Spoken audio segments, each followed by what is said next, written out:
Bonjour, j'espère que vous allez bien et que vos vacances se passent bien. Moi, je vais bien, franchement, je vais bien. Et aujourd'hui, je suis là avec vous pour vous présenter mon bilan du mois de juillet. Mon bilan catastrophe des vacances, hein. Bon, je vais pas commencer par la catastrophe, non. Non, bref, mon bilan du mois de juillet. Habituellement, je vous présente mon budget sur mon agenda que je m'étais préfabriqué. Mais ce mois-ci, ou ces mois-ci des vacances, donc ce mois de juillet et le mois d'août qui commence, c'est un budget qu'exceptionnellement je ne ferai pas dans mon agenda habituel parce que franchement, vu que c'est un budget hors série, bon, quand je parle de hors série, ça veut dire que dans ma planification, arrivé au mois de juillet, je me suis rendu compte que c'est des mois, juillet, août, qui ne sont pas du tout comme les autres mois. Donc, franchement, non seulement j'ai pris un coup de massue, mais et puis voilà, j'ai pas eu, je n'ai même plus du tout eu envie de compléter ce mois de juillet-ci. J'espère que pour les futures années, pour les futurs mois, je serai mieux préparée à entamer de façon différente ces 2 mois et que j'aurai le plaisir, l'immense plaisir de compléter bien évidemment mon agenda sans saut. Mais cette fois-ci, j'ai rien fait. Franchement, au début du mois, j'étais un peu, on va pas dire déprimée, mais franchement déçue parce que j'ai fait presque un an d'efforts, d'économies pour me réaliser que les vacances et la rentrée scolaire absorbent toutes mes économies et me relaissent au même niveau qu'au départ, quoi, quasi au même niveau qu'au départ. Donc j'étais assez déçue de moi, de n'avoir pas planifié un peu plus loin. Hmm. Ça revient un petit peu à, comme on dit, qu'il faut planifier les objectifs quotidiens, mensuels, très court terme, peut-être trimestriels. Je pense que si j'avais anticipé, planifié ces vacances, si j'avais réfléchi plus loin que mes mois, parce que concrètement, réellement, ma réflexion s'arrête au niveau des mois, planification mensuelle et basta. À la fin du mois, on fait un bilan. Si j'avais été réfléchir plus loin, peut-être que j'aurais euh, sauvé quelque chose de mes épargnes de ces 11 derniers mois. Mais là, rien, voilà, j'étais obligée, bon, on est obligé de rien, mais pour mieux vivre ces vacances, ben, voilà, il fallait utiliser le disponible que j'ai pour le faire. Donc ça, j'ai fait et voilà, ça sera sans regret. Ça me fait mal, mais ça sera sans regret, en sachant que en septembre, je reprends avec une planification mensuelle, une planification sur l'année et voilà, avec comment dire, comment dire ça, avec une vision, comment dire, une vision sur l'année, sur voilà l'échéance sur les vacances futures 2023 et compagnie. Donc voilà, je serai mieux préparée et j'espère que à ce moment-là, si j'ai pu sauver un sou, je pourrais ne pas utiliser ça pour les vacances. Sur ce, voici donc mon bilan du mois de juillet que je vous présente. Je vous avais présenté un bilan Cozy Cosa d'ouverture. Donc, au lieu de commenter ce bilan d'ouverture, on va aller tout de suite compléter quand même ici sur sur ma situation bilan du mois. On va compléter là pour que cette partie ne reste pas quand même vide. Je vais l'utiliser.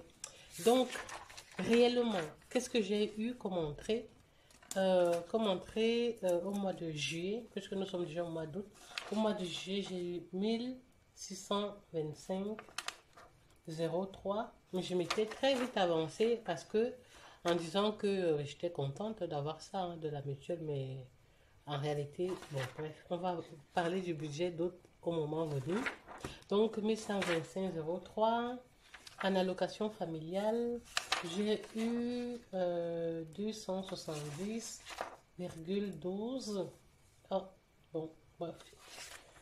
Maintenant, c'est tout ce que j'ai reçu. Ça m'a donné un total de 1800 en entrée, 1895,15. En fait, c'est pas ce que j'ai reçu en allocation familiale. Au mois de juin, j'ai reçu un montant d'allocation familiale auquel j'ai déduit toutes les factures du mois de juin de mes enfants, dont les frais de garderie, les frais de scolaires, donc des activités scolaires en fin d'année. Ils ont plusieurs petites activités, ils font des sorties. C'est la fin d'année, hein, ils font voilà, des petits voyages. Donc j'ai déduit tous ces frais-là du mois de juin et le solde était 270,12. Ok, donc total entrée du mois de juillet, de 8 juillet 1895, 15. Ok. En charge fixe, j'avais pensé dépenser, je rapproche mon cahier de la caméra parce que vous êtes suspendu là à 1563,09. En fait, ce montant comprenait les charges fixes obligatoires plus mes provisions de charges. Mais au mois de juin, au mois de juillet, honnêtement, je n'avais pas assez de budget pour mettre quelque chose en provision de charges. Donc, tout mon- mes prévisions qui étaient là, je n'ai pas du tout dépensé l'argent comme ça parce que je n'avais pas. Donc, ça ne me servait à rien de mettre en provision de charges pour, alors que il me faut chercher de l'argent pour compléter pour les vacances. Donc, j'ai payé que mes charges fixes obligatoires qui sont de 1000 euros. Donc, charges fixes obligatoires, ça, les charges fixes, j'aime bien mettre en rouge. Je ne sais pas si vous m'envoyez. Moi, je ne sais pas zoomer. Je fais ça sur mon téléphone, qui est un téléphone tout à fait ordinaire. Donc, je vois des personnes zoomer souvent quand ils sont en pleine vidéo, zoomer. Moi, je ne sais pas faire ça. J'ai essayé même de le faire, voilà, quand je fais une vidéo, moi, à moi-même, de zoomer, mais peut-être sur mon téléphone, il n'y a pas cette option. Donc, voilà. C'est un Huawei. Je ne sais pas si les gens ont des Huawei et savent comment on zoome quand on est en train de faire une vidéo. Mais voilà, si vous savez, vous pouvez toujours me dire en commentaire. Donc ici, mes charges fixes obligatoires sont de 1008,08. Donc ça comprend mon loyer, électricité, ça comprend, voilà, bref, tout ce qui est fixe obligatoire, hein. Mon épargne pension, parce que ça passe automatiquement, l'épargne pour mes enfants, ça passe également automatiquement, et ainsi que la télé et Internet. Tout ce qui est eau, l'eau, je paye trimestriellement, donc c'est pas compris dedans. Le gaz, c'est compris dans mon, dans mes charges locatives. Et d'ailleurs, pour mes charges locatives, voilà, j'ai encore un autre problème parce que euh, mes charges locatives, je paye normalement 150 euros tous les mois, normalement. Mais dans mon immeuble ici, les charges locatives sont extrêmement élevées. J'ai eu le récap de 2000, j'avais eu le récap de 2020 où on me réclamait un surplus de 800 et des euros. Le récap de 2021, on me réclamait 2000 et des euros de charges locatives. Donc, habiter dans des gros immeubles avec les ascenseurs, franchement, c'est... Et je n'ai pas payé, hein. Pour l'instant, j'ai contesté, hein, clairement, que je paye déjà 1800 euros de charges locatives tous les ans. Comment est-ce que je devrais payer 2000 et des euros en plus et les 800 et des euros en plus? Euh, non, mais franchement, il ne faut pas exagérer. Ça veut dire que je suis que locataire et je dois payer tous les mois les charges locatives de 300 et des euros. Ça va pas? Bon, bref, on va aller devant le juge de paix. C'est lui qui va m'obliger à payer ça. Donc, et je n'ose même pas imaginer combien je vais payer en 2022 parce que l'électricité et le gaz ont flambé, tout le monde sait. Donc, cette année, ils vont m'envoyer 5000 euros à payer parce que ce sont des charges non plafonnées. Donc, le propriétaire, il te dit, voilà, tu as ton immeuble a dépensé telle somme, c'est voici ta part qui te revient. Donc, on peut te demander de payer 10 000 € puisqu'on ne plafonne pas. Hein. D'une année à l'autre, je dois payer le double. Et voilà. Bon, bref, c'est encore un truc dont je ne veux même pas parler parce que sinon, ça va me donner un mal de tête. Bref. Ok. Donc, charge fixe. Je suis à 1008 et donc je reviens ici.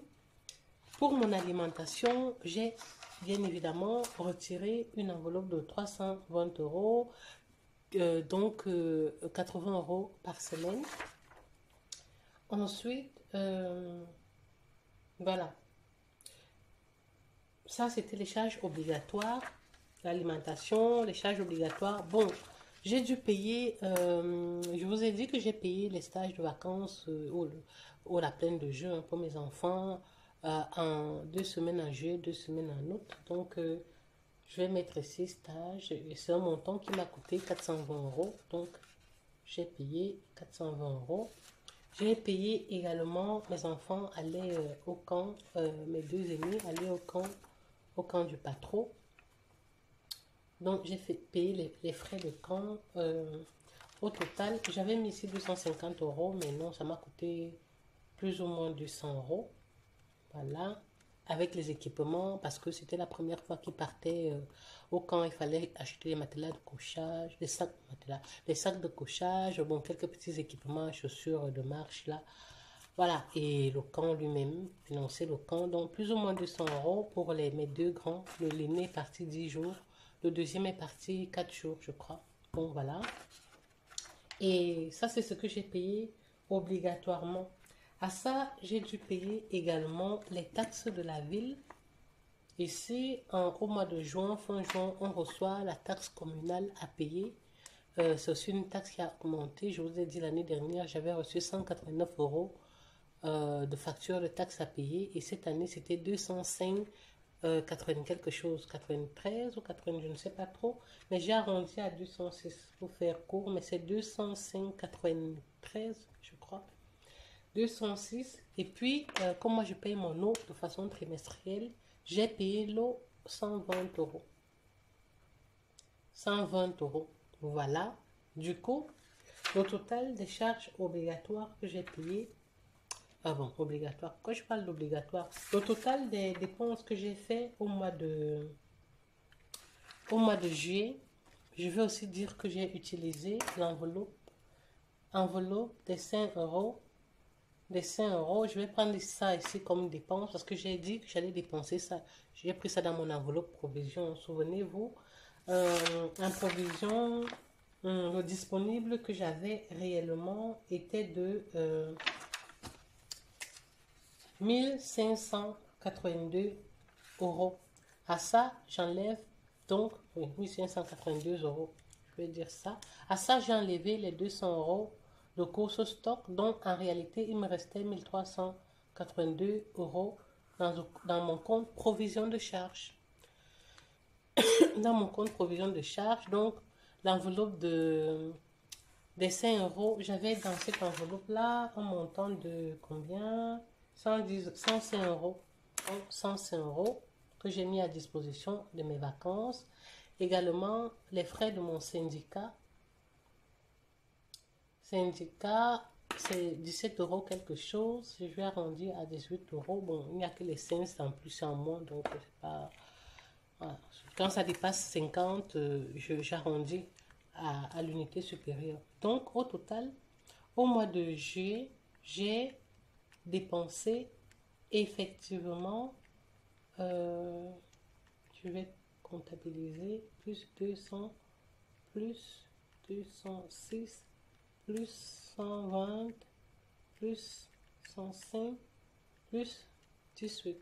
Donc, j'ai dépensé une somme de 2397,08. Voilà. Et j'ai eu en entrée 1895,15. Donc, moins 1895,15. Donc, j'ai pris dans les provisions de charges ici la somme de, donc, provision de charge, j'ai pris la somme de 501,93. Donc, du coup, 501,93. Donc, ça, j'ai complété cet argent avec le compte provision. Provision de charge. Donc, ça, je mettrai dans mon petit résumé ici en bas. Donc, au total, en gros, dans mon compte provision de charge, il me reste, oh, attendez, 382 moins 501,93. Il me reste 880,07 €. 880,07 €. Voilà. Et dans cet argent, bien sûr, je dois préparer la rentrée scolaire de mes enfants. Ici, au mois d'août, je dois payer mon assurance annuelle de la maison, donc mon assurance familiale. Et également, je dois payer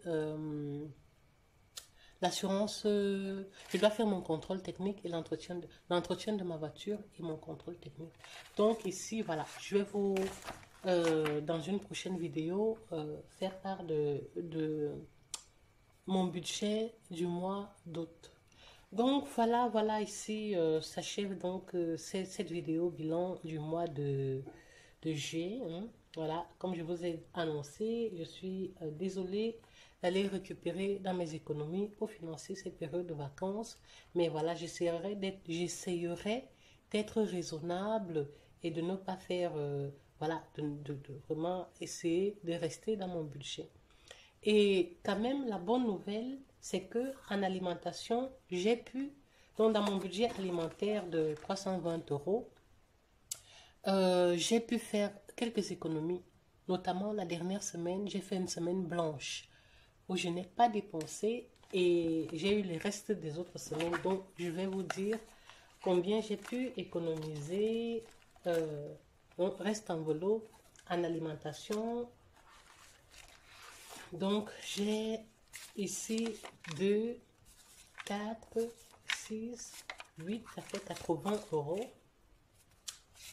95, 80, 90, 20, 25. Donc, 80 plus 25, ça fait 105 €.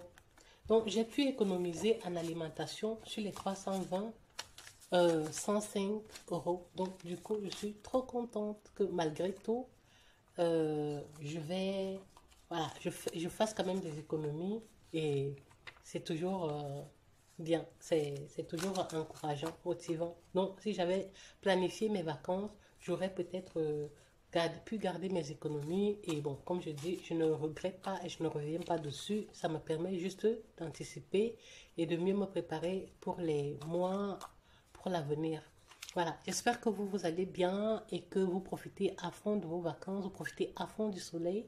C'est ce que j'essaie de faire. Moi, je n'ai toujours pas repris. Maintenant, je suis en vacances. J'étais en maladie depuis, oui, oui, le mois de juin. Parce que voilà, je n'étais pas bien, je vous avais expliqué, je ne reviens pas dessus. Donc, j'ai pris le temps pour moi de récupérer. Je n'ai toujours pas recommencé. Je pense que je recommencerai en septembre ou mi-août. Bon, je verrai, ou après le 15 août, je verrai, en fonction de mon état d'esprit. Voilà, mais pour l'instant, je profite de me reposer, de prendre soin de moi, d'être avec mes enfants, de me ressourcer et voilà. Et entre-temps, on va un petit peu à gauche et à droite. Je vous souhaite une belle journée, de belles vacances et une bonne semaine. Et bisous, à bientôt.